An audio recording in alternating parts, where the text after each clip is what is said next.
Olá, tudo bom? Hoje eu vou falar para você sobre o remédio espironolactona, um diurético que é muito usado para controlar a pressão arterial e para outras condições de saúde.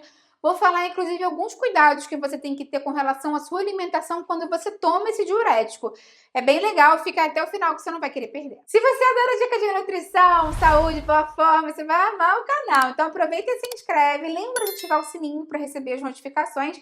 Eu tenho vídeo novo todos os dias, você vai amar com certeza. Aproveita também, dá um pulo lá no Instagram, me segue por lá, que eu tenho outros vídeos, dicas, novidades, é o mesmo nome aqui do canal, @nutricionista Patrícia Leite também.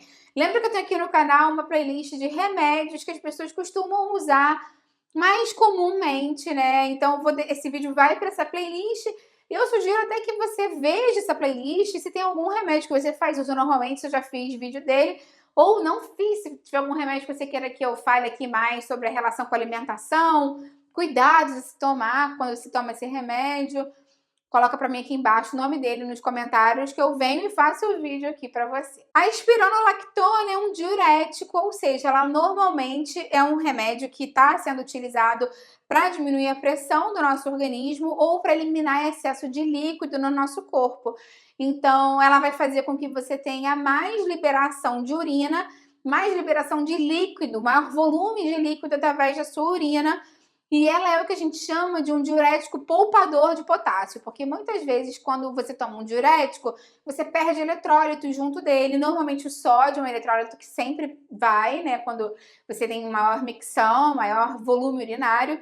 E muitos diuréticos também fazem com que você tenha uma perda de potássio pela urina, que pode dar um desequilíbrio eletrolítico no seu organismo, que pode ser até perigoso para a sua saúde do coração. No caso, a espironolactona não tem isso, ela poupa o potássio, ele fica segregado ali e não é excretado através da urina. Então, ele acaba sendo mais interessante para ser utilizado para algumas condições de saúde. Normalmente, como eu falei, então, ele pode ser utilizado para controlar a pressão arterial. Muitas pessoas hipertensas tomam ele. Pode ser utilizado para tratar problemas relacionados a inchaço generalizado, a nasarca, algum tipo de inchaço relacionado a problemas de fígado, enfim, ascite, algum outro tipo de problema. E até mesmo questões cardíacas relacionadas podem ser ele pode ser utilizado para poupar um pouco o coração também. Um outro detalhe interessante é que apesar dela não ter esse efeito diretamente, né, ela não ser utilizada para isso, na verdade, né, as pessoas não prescrevem para isso, mas ela acaba diminuindo a quantidade de testosterona no seu organismo, por um efeito indireto que ela causa na produção desse hormônio no nosso organismo. Então, se você é homem ou até mesmo mulher e quer enfim, né, manter seus níveis de testosterona regularizados, é interessante que você fale isso com o seu médico, ou pelo menos acompanhe através de exames se isso vem acontecendo com você ou não, para ele decidir se ele muda o tipo de diurético ou se ele faz alguma outra manobra para compensar essa diminuição da testosterona que acontece com algumas pessoas. Muitas pessoas querem saber quando elas vão começar a se sentir melhor depois que elas começam a tomar espironolactona, porque quando você está passando mal, se sentindo mal, normalmente a gente quer que seja para ontem, né? Quer que tome o remédio e faça efeito logo. No caso de problemas relacionados ao edema, normalmente leva uns 2 a 3 dias para que você urine, né, o excesso desse líquido e comece a sentir, né, fisicamente mesmo, melhora do quadro. Com relação à pressão arterial, pode levar um pouco mais de tempo para que essa regularização seja feita. Então, em alguns casos, pode levar até 2 semanas para a medicação fazer efeito. Então, por isso é muito importante que você não pare de tomar o medicamento por conta própria, que você não aumente a dose por conta própria, ou que você, enfim, né, acho que isso não está funcionando, vou pular um dia. Toma sempre como o médico indicou, na quantidade que ele indicou e no horário que ele indicou para você, para não dar nenhum problema com relação à sua saúde e sua parte cardíaca também. Sempre que eu falo de diurético, eu gosto de fazer aquele alerta, né, muito grande de que os diuréticos não podem ser usados com o intuito de perda de peso. Tem gente que ainda fala, eu vou tomar um diurético para secar, para ir para a praia, para aquela festa, para o verão.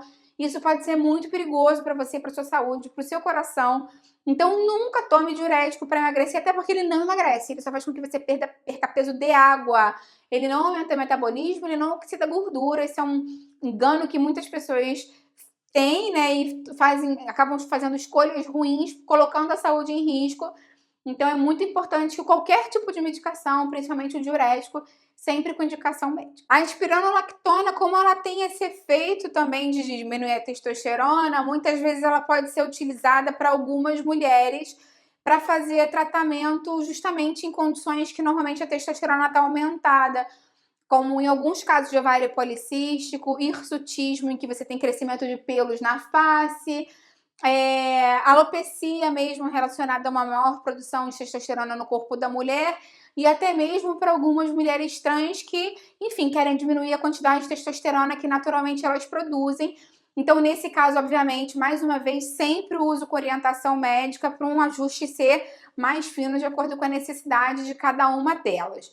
Outro detalhe importante para falar é que muitas pessoas que começam a tomar espironolactona sentem que perdem muito peso no começo. E isso acontece mais nas pessoas que estavam com edema. Então, às vezes, a pessoa começa a falar: eu tô emagrecendo muito, tô nervoso, tô perdendo muito peso. Se você de fato tá perdendo muito, muito peso em um período de tempo muito rápido, talvez você esteja ficando até mesmo desidratado. Seja importante você falar com o seu médico para ele verificar a dose ou até mesmo trocar a medicação. Então, observa o seu corpo, observa os sinais dele e fica sempre ligado. Como ela tem esse poder de abaixar a pressão, para algumas pessoas ela pode levar um efeito colateral de tontura, de cansaço. Então, observa se você vai estar com seus reflexos bons para dirigir, para andar de bicicleta, né? Cuidado se você achar que está muito cansado, muito tonto, com relação à pressão ter abaixado muito, se cuida nesse sentido para não se colocar você e outras pessoas em risco. Um ponto muito importante com relação à espironolactona é que ela é um diurético poupador de potássio. Então, os níveis de potássio no seu organismo vão continuar estáveis, normais. Por isso, você tem que ter muito cuidado com aqueles sais que são substitutos ao sal, aquele sal light, que muitas pessoas que são hipertensas usam. Eles normalmente são muito ricos em potássio, e se você está tomando um diurético poupador de potássio com os níveis normais de potássio, se você toma esse sal que é rico em potássio, você pode aumentar muito a quantidade de potássio no seu organismo, o que pode ser ruim para o seu coração, podendo levar até mesmo um risco de vida para você.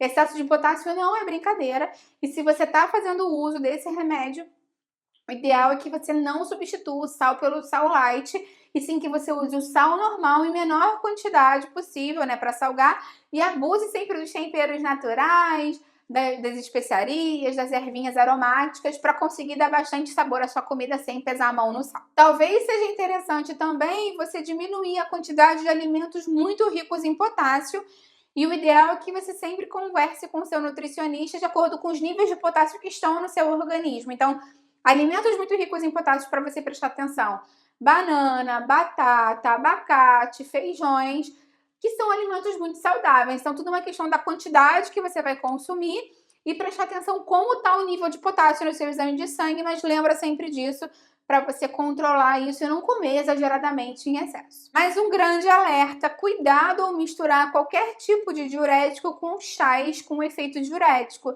Se você já está tomando um diurético, você não deve, em hipótese nenhuma, conjugar isso com algum chá de cavalinha, chá de hibisco, ou outro chá de salsinha, chá diurético, porque isso pode potencializar muito o efeito diurético e abaixar muito a sua pressão, sendo perigoso para você. Lembra sempre de, se você está tomando alguma medicação e está na dúvida se você pode ou não tomar algum chá específico, eu sempre falo isso: fala com seu médico ou seu nutricionista na sua cidade. Me conta aqui embaixo, então, se você já usou esse remédio, para que você usou, quais foram os resultados. Eu vou adorar ver o seu comentário. Lembra de dar curtida no vídeo, que isso me ajuda muito. E compartilha com quem vai gostar, com quem precisa. Vamos juntos ampliar essa corrente do bem, que é isso que eu quero aqui com o canal. Até a próxima. Tchau, tchau.